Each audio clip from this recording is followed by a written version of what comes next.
자, 우리 두 번째 발표는 우리 유민봉 의원님께서 입법 권력 장악 과정, 우리 선거법, 선거제도 관련해서 말씀해 주시겠습니다. 박수 좀 부탁드리겠습니다. 예, 앞서 우리 김규현 교수님께서 아주 총괄적인 부분을 말씀해 주셨고, 그 중에서 이 입법부와 선거제도 부분을 좀 더 구체적으로 들여다보도록 하겠습니다.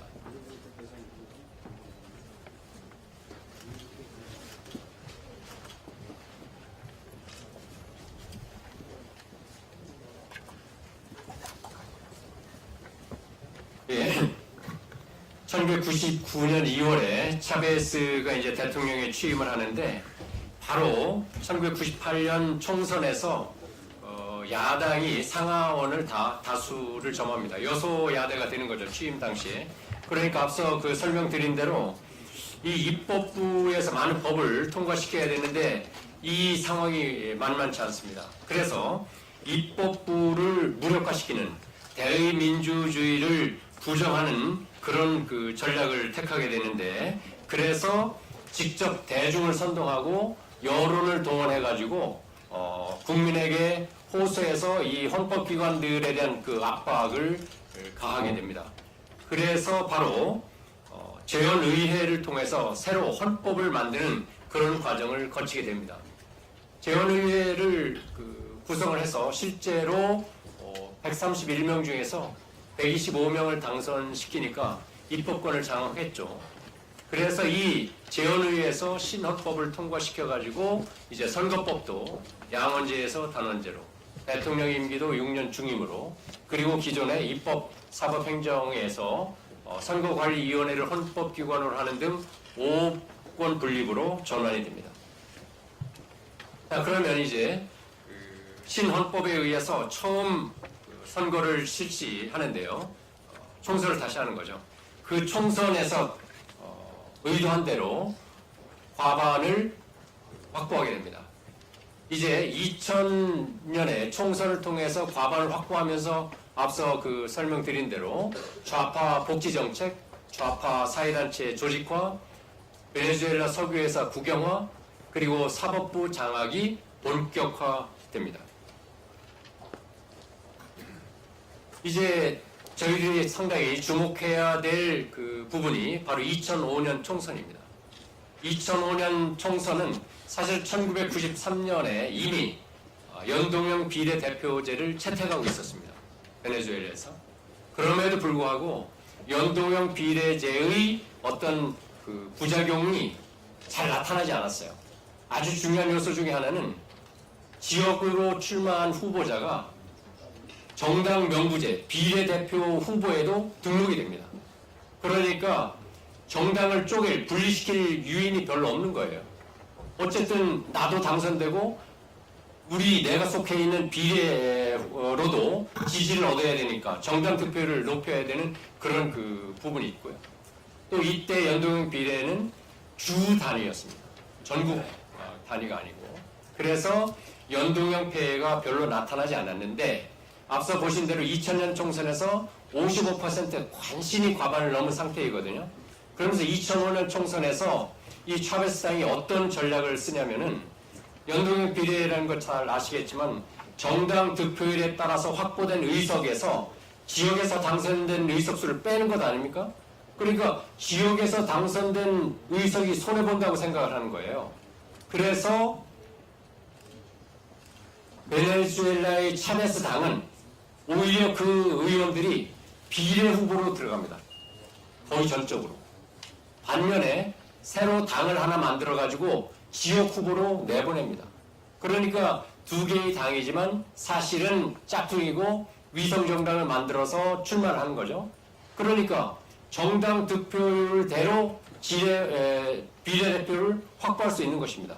다시 말씀드리면은 당이 다르니까 비례로만 출마했고 지역 후보가 당선되는 사람이 몇 명 없으니까 지역구 후보도 확보하고 비례 후보도 확보하는 그런 전략을 택하게 되는 것입니다.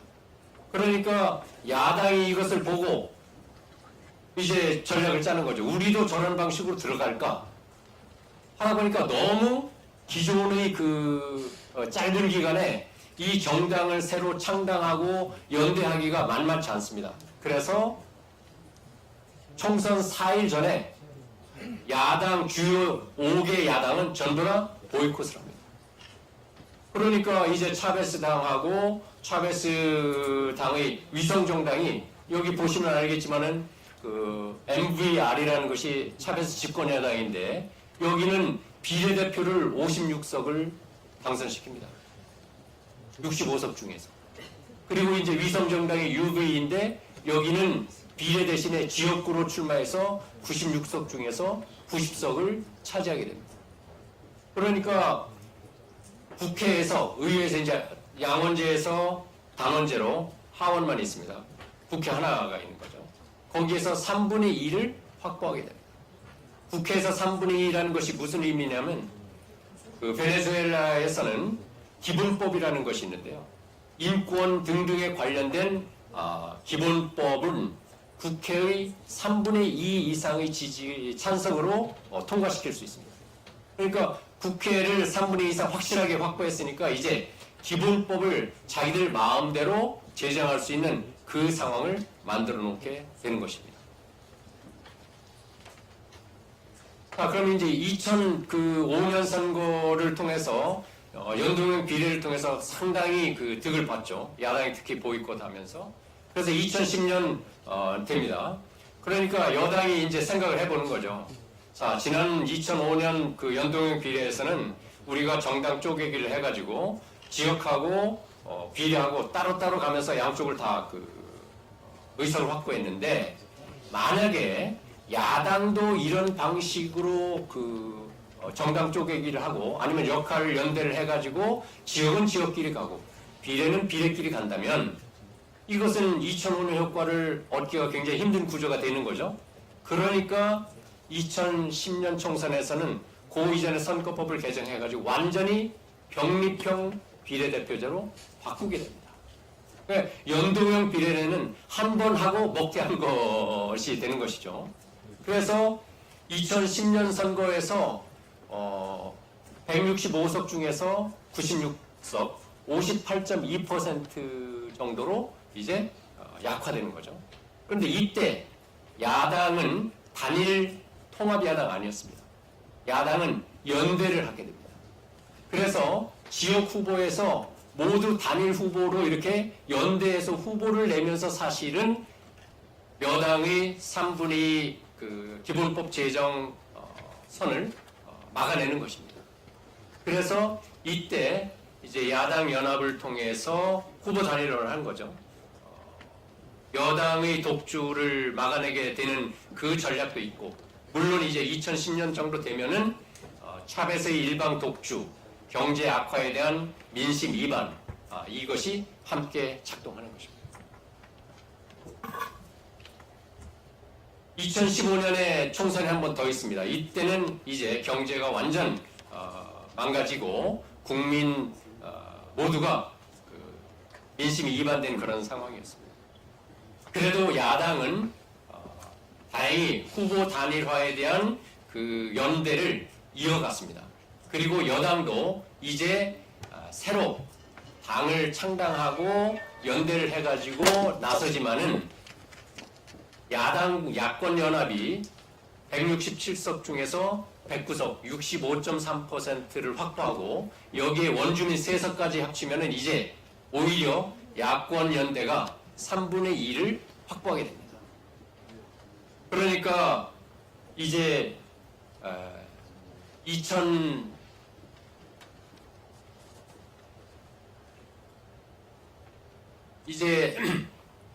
2013년에 차베스가 사망하고 이제 마두로가 등장을 하게 되는데 지금 야당이 장악한 이 입법부 상황에서 대통령으로서의 임무 수행이 굉장히 어려운 상황이 되는 거죠. 그래가지고 이 2015년의 선거가 이미 끝났음에도 불구하고 요 앞 2010년 선거 결과를 가지고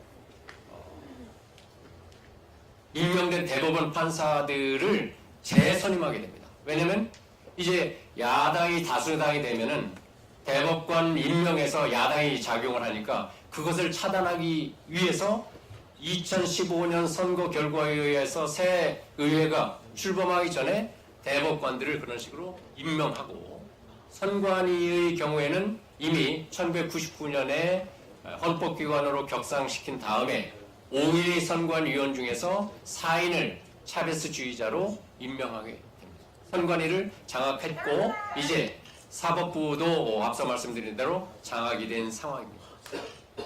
그러다 보니까 2015년 선거에서 3분의 2 의석을 확보하고도 전국을 주도하지 못하는 그 이유는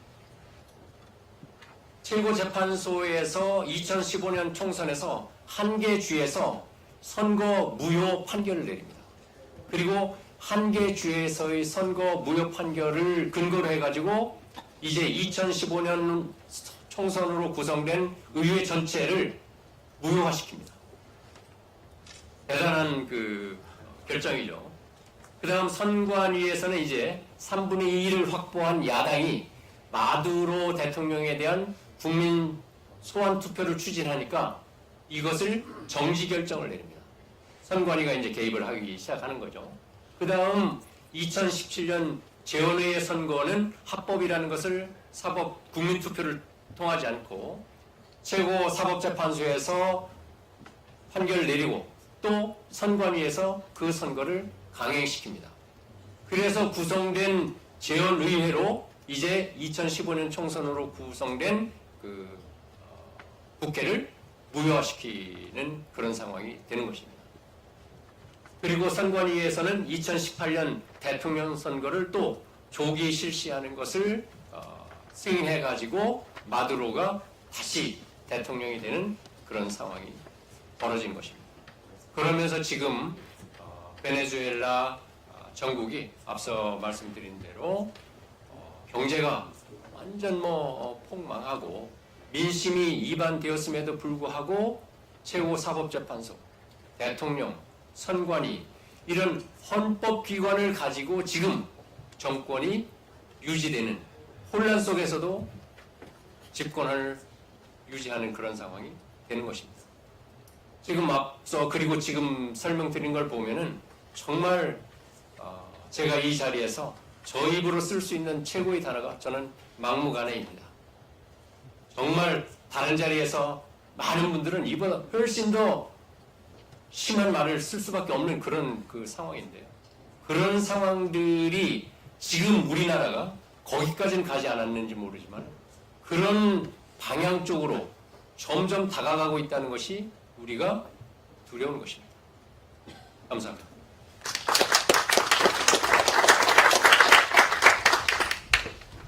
네, 불 좀 켜주십시오. 네, 유민봉 의원님께서 정말 잘 정리해서 말씀해 주셨습니다. 근데 여기서 우리가 굉장히 그 중요한 포인트는 이거 아닌가 생각됩니다. 단원제로 바꿔서 연동형 비례대표제를 최고로 악용한 선거를 치렀던 그 대목하고 지금 우리가 굉장히 비슷한 타이밍에 있다는 거죠. 그래서 이 사람들이 지금 패스트트랙 선거법을 얹어놨는데 11월에 본회의 부의되지만 11월에 본회의에서 아마 두드리지 않고 1월달 해서 본회의에서 선거법, 공수처법 등등을 두드리게 되면 우리는 저쪽은 지금 다 짜여져 있습니다.